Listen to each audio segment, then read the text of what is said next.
Yes, everybody, welcome back to Talking Wolves. Welcome back to a brand new match preview on the channel. Hope you guys are keeping well and safe. And we are back for another preview where Wolves are going to be taking on Newcastle United at home. It's an evening kickoff this Saturday under the lights once again at Molineux. It feels like a while since we've had a game like that, but really looking forward to it as always. Going to be giving my thoughts ahead of the game. We've got the opposition preview later on as well. And obviously, I'd love to hear your thoughts and predictions in the comment section down below as well. And before we kick off, it's about 3 weeks until the Molineux sleep out. If you guys want to contribute towards our page, I know it is payday this weekend for a lot of people. So even if you could spare a fiver towards our fundraising page, obviously it would mean a hell of a lot to us here at Talking Wolves, and obviously the Wolves Foundation, who are raising the funds as well. So it should be a great event. But yeah, looking forward to this game, guys. Wolves at the moment starting to find a little bit of momentum. I think a lot more eyes are going to be on us now because of the wins against Manchester City. We're 4 unbeaten now with the Luton, City, Villa and obviously Bournemouth games. And this is a really interesting task for Wolves. Newcastle United, who have really kicked on under Eddie Howe since obviously the new ownership and doing really well, even with the Champions League involved as well. They did play Dortmund last night, as in Wednesday evening, lost out in that game, but they picked up 1 or 2 injuries, so it'll be interesting to hear the opposition preview shortly as well, and obviously hear off Eddie Howe in regards to the availability of some players, and of course a lot of uncertainty there right now. Sandro Tonali is, I'm not sure if it's official yet, but it's really strongly been rumoured that he's set to have a lengthy ban as well from football. So be interesting to see what the morale and confidence and mood is like around that Newcastle camp ahead of this game. But it's not been... Newcastle haven't been a fantastic opposition for Wolves historically in the Premier League days. We haven't had great form against them in more recent years. They've been very equal games, a lot of draws if you remember, but a lot of times both teams have scored, and that's where Wolves have found a little bit of strength from so far this season. Just the opening game against Manchester United is the only game this season that Wolves haven't scored in. The rest of the games that Wolves have scored at least 1 goal in. And that bodes well for us. When you can get yourselves on the score sheet, you've got a huge chance of picking something up out of the game. And especially at Molineux, where Wolves are really...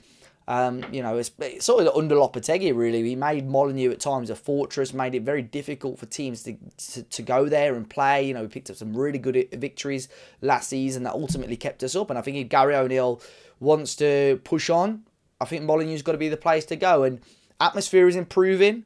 I think an evening kickoff, a little bit more time for some people to get a few drinks down them maybe. The atmosphere may crank up even more and be a really exciting game because Newcastle fans can get going themselves as well. I know it's a difficult away end for away fans to get going, but the Newcastle fans, they come in numbers. They can create a good atmosphere, so it could be a really exciting game under the lights at Molineux. Now, in terms of team news, as far as we know, obviously Mario Lemina and Nelson Semedo both back after their 1-game suspensions. Lemina is still on his 4 bookings though, so if he does pick up a booking this weekend against Newcastle, he'll be banned for the game again against Sheffield United next weekend.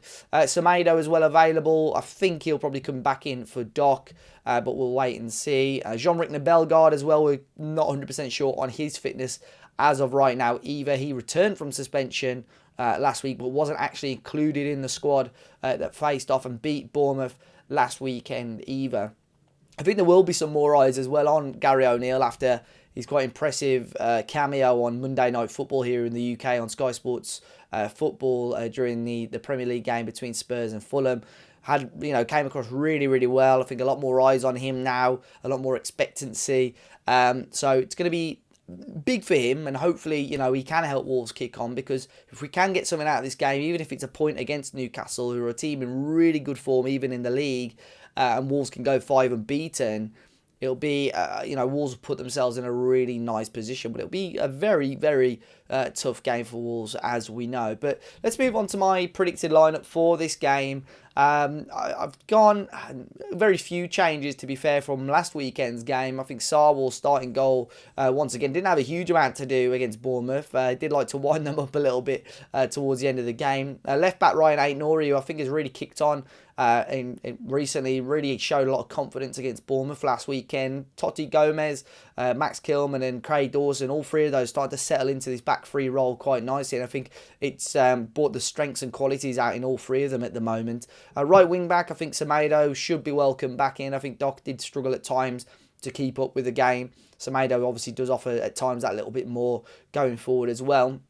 Midfield too will be a talking point really. I've stuck Boubacar Traoré in here today alongside Mario Lemina. João Gomes did struggle a little bit, but that was obviously a brand new partnership for him. Of course, Tommy Doyle could certainly get a shout as well after his impressive cameo last weekend against Bournemouth. But I think it will be Lemina or João Gomes or Boubacar Traoré will keep his place. I think Tommy Doyle probably isn't quite the game for him as of yet, but will certainly be up there with the pecking order. And then the front three has got to be Hwang, Neto. And for me, I'm sticking with Matheus Cunha. I know a few will argue maybe Sasha Kalajdzic should come in to start, but I think with Cunha, I think just overall he offers that little bit more. But again, Sasha for me now definitely at the top of the pecking order, ahead of Fabio Silva, ahead of Nathan Fraser, which you would have assumed he would have been anyway. But yeah, a lot of quality coming off the bench, and it's a headache for Gary O'Neill. I'm sure it is to pick, these quality players that are in form, but it's a good dilemma to have for him, where he's got players on the bench desperate to prove a point and desperate to come onto the pitch to prove a point. That's what it should be like. So really looking forward to it, and I think that team is a really solid 11 as well. But let me know your thoughts on it in the comment section down below. So we'll move on to the Newcastle perspective now. I spoke to Keg from the Magpie channel to get his thoughts on Newcastle United since that takeover, how they've reacted to life in the Champions League and in the Premier League, and his overall thoughts on Newcastle United at the moment. So then, guys, delighted to be alongside Keg from the Magpie channel to give the Newcastle perspective ahead of this Saturday's game. Keg, thanks for jumping on Talking Walls again. How you keeping, man? No worries, mate. Thank you for having me on again. I'm doing well. I'm pretty happy. I think we're on a pretty good wave of momentum at the minute, so yeah, I'm happy with how things are going. Yeah, I mean, it's been an unbelievable couple of years for Newcastle. I think the last game with the Mike Ashley era was actually against Wolves, and I think we just about beat you at Molineux. And then since then, things have just sort of transformed for you guys and gone from strength to strength. And we look at Newcastle now, sat in the top 6 already. It's Champions League football, fighting against some of the best teams in the world. I mean, how good is it right now to be a Newcastle United fan? We're still kind of pinching ourselves, to be honest. It still doesn't feel real, like from where we came like them 2 years ago under Mike Ashley and Steve Bruce. Like we've been speaking for years. Like we've had some horrible games together. Like since you came up from the Championship, like we've had some awful 1-1 draws. Like you were like miles better than what we were as well. Like kind of around about 2019 to like 2021. Like yous were like top 8, like pushing top 6, like under Espirito Santo, outstanding. Well, we were battling relegation year in, year out with Steve Bruce. Like Wolves were 10 times the team what Newcastle were back then. But now the way that like we finished top 4 last season, did not expect that.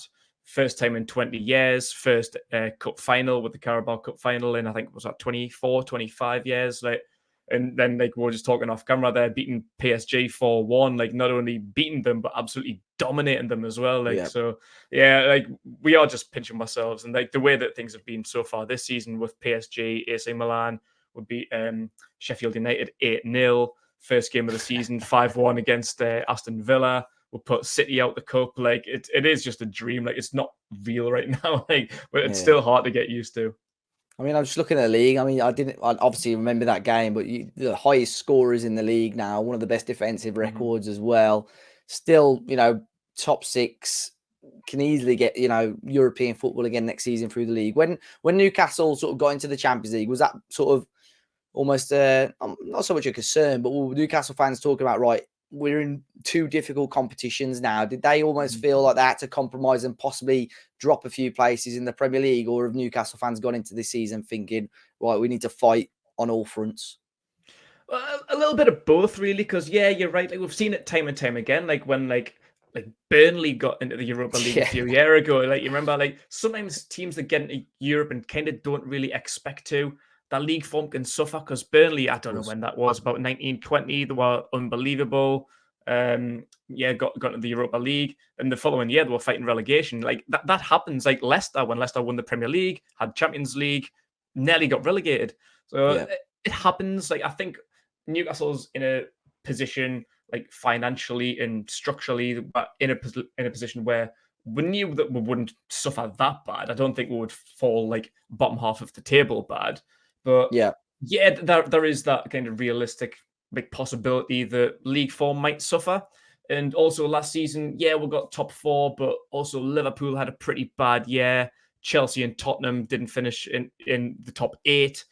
So yeah, like I know things are going to be different this year. Like Tottenham's already top of the league. Yeah. Liverpool's a class team. You can never write them off. So there's a lot more competition in the Premier League. And yeah, like I say, being in the Champions League against in the group of death, as some people would say, against PSG, Borussia Dortmund, and AC Milan, like it couldn't really have been a harder draw for us. So, but the other side of it is just bring it on. Like we're kind of relishing this challenge. Like we're not really scared of anyone, as you've seen in our first three Champions League games. Like even though we got beat last night off Dortmund, we're probably the better team. Like at home, the atmosphere, the St James's Park atmosphere, like we were behind the team, and the team felt this. And I really feel like we're the better team in each of the three games so far. I think the AC Milan game was a little bit of hitty missy. Like I think Milan might have slightly been the better team on that day, but we've put Man City out the cup. Like we're doing what we need to do. I think that first game of the season kind of set the momentum as well, because we got beat at Villa Park at the back end of last season when we were chasing that top four. And we got beat 3-0, like totally like, against the run of play. Like we did not expect that at all. But Villa are a brilliant team, like the way Unai Emery's been with them from the back end of last season, got them into Europe, had a really good summer window as well. So that first game of the season, we're thinking, oh, this is a tough start, this. And then we beat them 5-1. It's like, what is going on? Yeah. So, yeah, like we're just taking each game as they come. Like, however far we get in the Champions League, Premier League, we'll take it on all fronts. Like, whatever happens. It's just, we're still building, though. That's the thing, Dave. Like, we shouldn't really have been in the Champions League just yet. Like, this wasn't really part of the plan. Like, I didn't predict it to get Champions League. Like, at best, my prediction was Europa League. Like, I didn't even think we'd finish in the top six, to be honest with you. I would have taken your hand off for seventh place in the Europa Conference League, because I didn't say that for last season. So we're already on a momentum. We've already done well so far this season. So whatever happens, happens. And yeah, bring it on. I'm excited. Yeah, I mean, I sort of normally ask guests about the manager situation as well, but like Eddie Howe obviously came into Newcastle, and I remember at the time I was thinking, is he the man that can take Newcastle where these owners obviously want the club to go? And he proved me wrong. There were a portion of people that I know that really rated him as a manager, but I just really wasn't sure. And he's done a phenomenal job. I mean, there'll always be sort of whispers with the position that Newcastle can be in. Is there a bigger manager available? This is this, but I mean, is his job status almost untouchable at Newcastle at the moment, because he's doing a fantastic job? At the minute, yeah. Long term, I wouldn't say it's untouchable, no. But yeah, as of the right here and now, like he's only been in charge for I think just about 2 years. I think the 2-year anniversary is probably coming up, or might have just been. So yeah, like where he's taken we're from, which was 19th in the Premier League with no wins under Steve Bruce, to Champions League last season, and where we are so far this season. Like he's been just brilliant, and I think he probably is underrated. Like I rated him at Bournemouth when we still had Steve Bruce and Mike Ashley. Eddie Howe would have been top of my list. Like I wanted him when he was a free agent. I would have died for Eddie Howe. But yeah, like with the takeover, when we sacked Steve Bruce, we were looking at bigger names. We almost got Emery. Like that was breaking news. It was pretty much signed, sealed, and delivered that Unai Emery was going to be our next manager. But for some reason, he had a change of heart last minute, and then we ended up with Eddie Howe, and was thinking, is that a good appointment? Like, could we have done better than Eddie Howe? But I think that time out, like obviously at the time, the sole objective was to survive, because we were stuck deep in that relegation battle. And he'd been through that, and I think that was his last part of football, getting relegated with Bournemouth, and that's the one thing that everybody remembers. But people fail to forget that he also kept them up from going into non-league football and got them all the way through from the pits of League Two to, I think his best position was about 8th in the Premier League. Like, that's like one of like the top jobs that I don't think anybody even like understands like how much of an achievement that is. Yeah. But that time away, like he didn't just sit on his arse on a beach. Like he went out and he furthered his knowledge. Like he went and spent time with Diego Simeone. He spent a lot of time at Atletico Madrid just watching, not really taking part, just watching, taking notes, and went all around Europe, just developing his knowledge of the game. And you can see how much he's learned. So he's not the same. Like that manager at Bournemouth was a good manager. Don't get that twisted. But the Eddie Howe now is a different animal. Like the training, the tactics, the methods, like it's so intense. Like you've got to be fit to be a Newcastle player.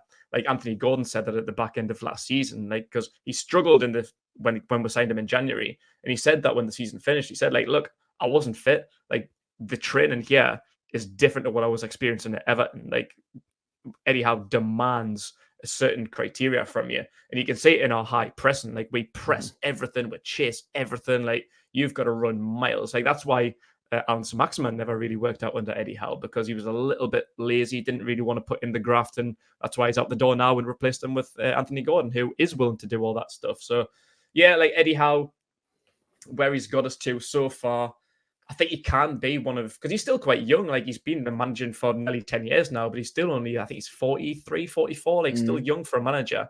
So yeah. I think the people start taking notice if we win a couple more games. Like we've already smashed PSG in the Champions League. Like that in his first home Champions League game, like he never managed in Europe before, obviously being only a Bournemouth manager. So that was his first home game as a manager in Europe and dominated one of the world's best teams. So yeah, I think as a young manager, he's still got a lot more to give. And obviously Newcastle's still very early on in our journey, only 2 years in, like only less than a handful of transfer windows under our belt. So yeah, this Newcastle journey hasn't even really begun yet. Like we're just getting started. And I think we can go very, very far with Eddie Howe. If it doesn't turn out like that and we do have to move on and get someone else, then yeah, maybe so. Like Man City didn't win anything. Like with, who did they have? They had Kevin Keegan. Took them a while, yeah. Yeah, Sven-Goran Eriksson, Mark Hughes. Like they didn't have their Mancini at the first appointment, did they? So maybe that is the direction that we'll go down. But I think he's got a lot of time to become the manager who we want him to be. And yeah, we'll have every trust in him for a good couple of years yet. Yeah, interesting. Obviously, the sort of Saint-Maximin point as well. There are a lot of people that enjoyed watching him play, but I think there were a lot of comparisons with him and Adama Traore. I think Saint-Maximin's sort of overall game probably had a little bit more. But I think that is that sort of unwillingness to work off the ball. And although you will probably, at times you will miss players like that. But if a player who might not be as skillful, not be as quick, but can make up for it in work rate and so on, I think fans can appreciate that more, and managers will appreciate that more as well. Sort of going on to the squad at Newcastle at the moment. Obviously, I know there was one or two sort of slight knocks yesterday against Dortmund, and I'd assume Eddie Howe will give a pre-match press conference before then. Is there any news on injuries? And obviously, Sandro Tonali looks at the moment unlikely that he's going to be taking part for a long while. Do you think that will have a negative effect on the Newcastle squad? Or do you think, in fact, it'll probably spur the squad on to sort of prove everyone like we don't? Well, Tonali's a great player, but we can get on without him.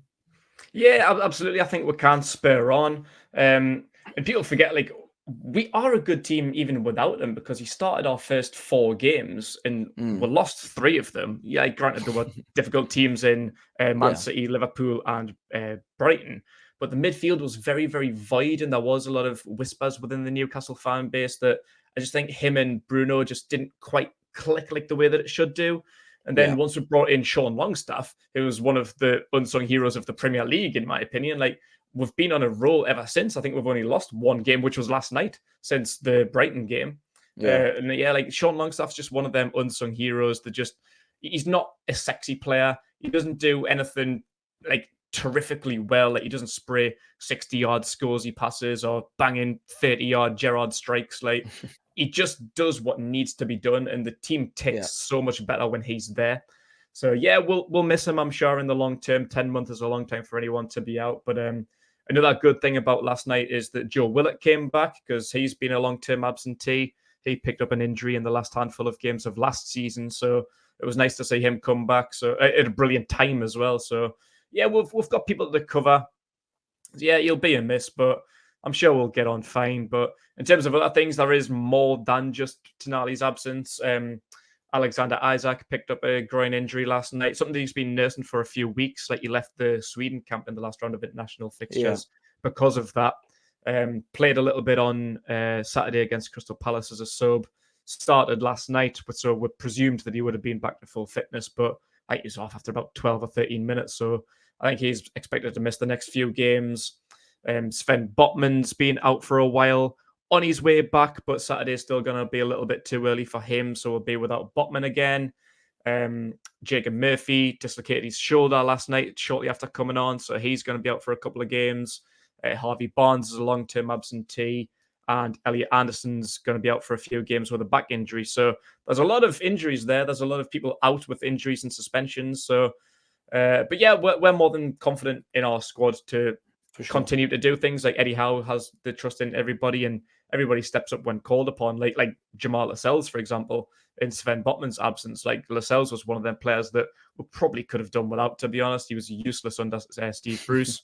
As soon as Eddie Howe came in, we brought like Dan Burn in, Sven Botman, so completely pushed him out. And he's came in out of the cold in the last handful of games and been superb.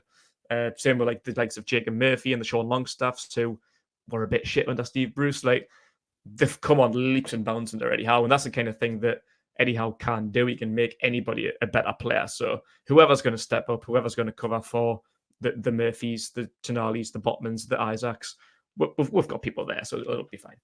Yeah, I mean, in terms of sort of in Newcastle sort of setup, I'm looking at the Wolves' strengths, and we've tended to get a lot of joy through Hwang Hee-chan and Neto sort of been playing on the wings. Obviously, I know Trippier plays at right back. I think if he pushes forward and Newcastle try and take control of the game, I think Wolves will try and like to play on the counter-attack, and that may work. Is it Dan Burn likely to play left back, do you think, on Saturday? Most likely, yeah. He's been the left back for well over a year now. Who just kind of stepped in for Matt Targett, who got injured. But like, honestly, I hate seeing Dan Burn play left back. Yeah, it does me head in. Criminal to see a guy that height at left back, isn't it? 6'7" playing left back, but it just works, and I don't know why or how it works, but it just does. He's not like a typical left back. Like, he's not quick. He's not like up and down. Like, he's not like Trippier. He hasn't got a brilliant delivery. Like, he doesn't really have anything that a typical left back has.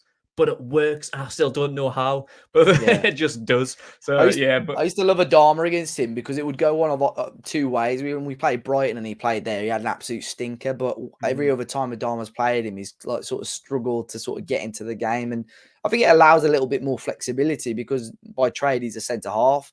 So if Trippier bombs forward, you can almost slot into a back three. But also, that is what we do. Yeah. I think that's why it works. Pieces as well.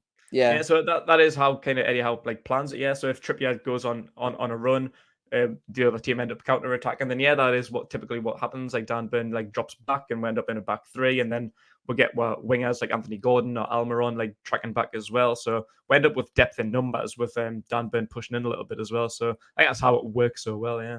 Yeah, it'd be interesting though. Neto's on fire at the moment down that right hand side, so I think that'll be a really good battle. Keg, it's before you go, can I get a score prediction from you? What are you thinking ahead of this game? It's a difficult one. Like, I'm confident. Like, and I know every other year that I come on here, we kind of typically predict a 1-1 draw because we had like 5 of them in a row or something like that. And I remember last season, I said we came on here and I said, look, we need to use you guys as a bit of a stepping stone, unfortunately, because we're in a bad run of form just after the Carabao Cup loss.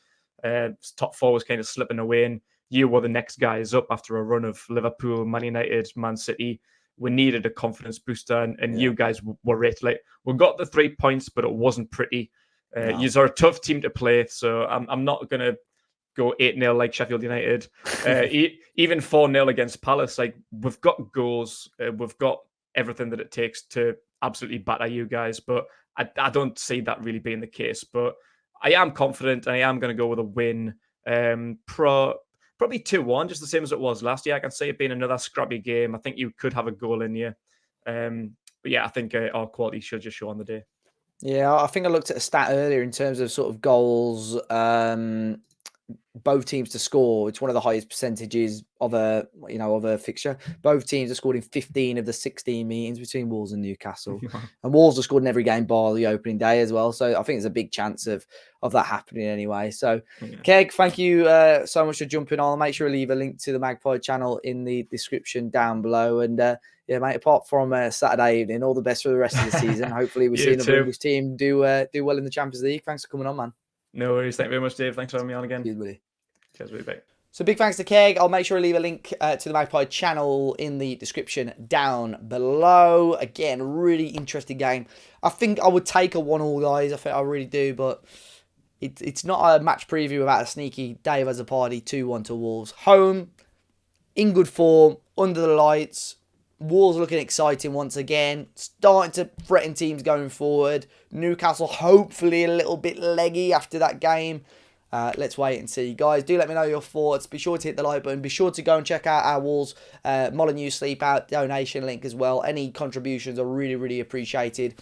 And if you catch me or Matt out in Wolverhampton somewhere after the game, come and ask us for a pint, and we'll see if we can buy you one. Prove you're a subscriber and we'll buy you a pint. There you go. As always, guys, hit that like button, subscribe to the channel, enjoy the rest of your weekend, and I'll catch you all very, very soon.